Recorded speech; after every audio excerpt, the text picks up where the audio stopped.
যেহেতু আমাদের ওয়ার্ড সারা বাংলাদেশের সবচেয়ে শক্তিশালী ওয়ার্ড হচ্ছে দেওবন্দের ওয়ার্ড। দেওবন্দে কিন্তু আওয়ামী লীগের রাজনীতি নাই, ওটা হচ্ছে চাঁদাবাজি রাজনীতি। দেওবন্দের মানুষ কিন্তু ঘরে ঘরে দেখবেন বিএনপি, না বিএনপি পাস করে কোথা থেকে। আমরা এমনভাবে কাজ করি দেওবন্দ থেকে অগ্রভাবে প্রত্যেকটা স্কুলে দেখেন ভোটে যখন ফলাফল আসে দেওবন্দ বিএনপি পাস করে প্রত্যেকটা কেন্দ্রে। আরে ভাই আপনাদের কাছে অনুরোধ, অনেক কথা ছিল, অনেক কথা ছিল, বলতে পারলাম না।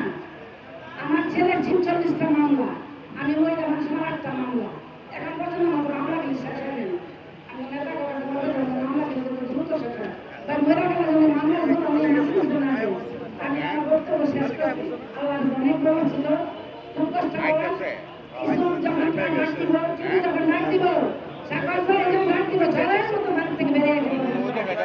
আমরা এবার দুইজন আমার বিশাল দর্শন এই চিন্তা ভাবনা করে এগিয়ে চলবেন আর খুব সতর্ক থাকবেন। এই ফলন